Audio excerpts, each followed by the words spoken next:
بسم اللہ الرحمن الرحیم۔ تمام دیکھنے والوں کو خوش آمدید۔ میرے اس یوٹیوب چینل پر اسلامک ہسٹری سے متعلق ہر جنگ اور غزوات جو آپ صلی اللہ علیہ وآلہ وسلم کے دور میں ہوئیں اور اس کے بعد بھی ان کے بارے میں تفصیلاً گفتگو ہوگی، تو اگر آپ لوگ اس طرح کی ویڈیوز دیکھنے میں انٹرسٹڈ ہیں تو میرے اس چینل کو سبسکرائب کریں۔ تو آج جس جنگ کے بارے میں ہم بات کریں گے وہ ہے جنگ بدر۔ جنگ بدر اسلامی تاریخ میں ایک بہت بڑا مقام رکھتی ہے، وہ اس لیے کہ آپ صلی اللہ علیہ وآلہ وسلم کی زندگی مبارک کی پہلی جنگ تھی، اور اس جنگ میں مسلمان اکثریت میں ہونے کے باوجود یہ جنگ جیت گئے تھے۔ یہ جنگ 2 ہجری 17 رمضان کو پیش آئی، جب ابو سفیان مال و دولت سے بھرے کارواں کے ہمراہ شام سے مکہ واپس آ رہا تھا، لیکن اس بیچ میں اس روٹ میں مدینہ بھی تھا، اور ابو سفیان یہ جانتا تھا کہ اگر وہ اس راستے سے ہوتا ہوا گیا تو مسلمان اس کارواں کو لوٹ لیں گے، اور مسلمان تلواروں کے ساتھ تیار بیٹھے ہیں۔ اسی لیے ابو سفیان نے قاصد کے ذریعے مکہ پیغام بھجوایا کہ اس کارواں کی مدد کو آیا جائے۔ جب یہ خبر مکے کے سردار ابو جہل تک پہنچی تو اس نے قاصد سے پوچھا کہ یہ مسلمانوں کے لشکر میں کتنے لوگ ہوں گے؟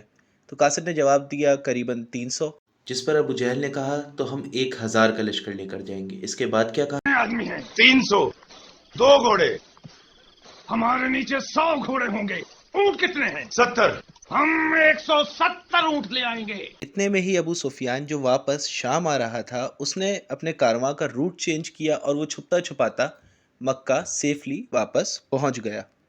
تو سب نے کہا کہ کارواں تو صحیح سلامت آ گیا، تو اب لڑنے کی کیا ضرورت؟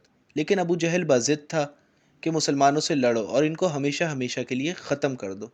بس اسی عزم کے ساتھ یہ لوگ بدر کے مقام پر جمع ہوئے۔ کافر فوج کا سپاہ سالار ابو جہل اور مسلمانوں کے لشکر کے سالار حضرت حمزہ رضی اللہ تعالی عنہ تھے۔ اس جنگ میں 313 مسلمانوں کا مقابلہ 1000 کفار کے ساتھ تھا، اس لیے ان کی حکمت عملی یا اسٹریٹجی ان کی کلیئر تھی کہ ہم اپنی جگہ سے نہیں ہلیں گے۔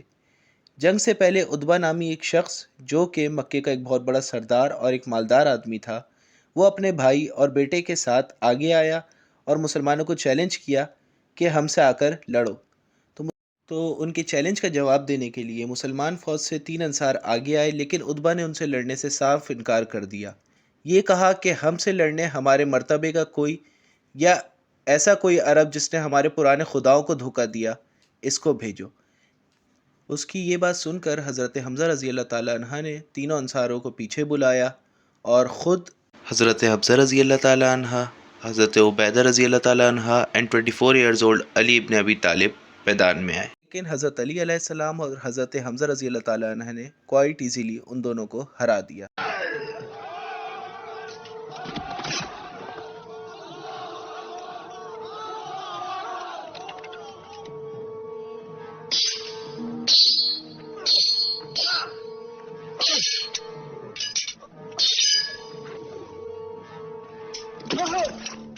لیکن حضرت علی علیہ السلام اور حضرت حمزہ رضی اللہ تعالی عنہ نے کوائٹ ایزیلی ان دونوں کو ہرا دیا، جس کو دیکھ کے مسلمانوں کا جوش اور زیادہ بڑھ گیا۔ اس کے بعد جب جنگ کا باقاعدہ آغاز ہوا تو مسلمانوں کی اسٹریٹجی کلیئر تھی، اور وہ اپنی جگہ سے نہیں ہلے اور ان کو وار کرنے کا موقع دیا۔ دیکھتے ہی دیکھتے اللہ تعالیٰ کی غیبی مدد کی وجہ سے ایک مسلمان کے بدلے 5 کافر قتل ہونے لگے، اور ابو جہل بھی مارا گیا۔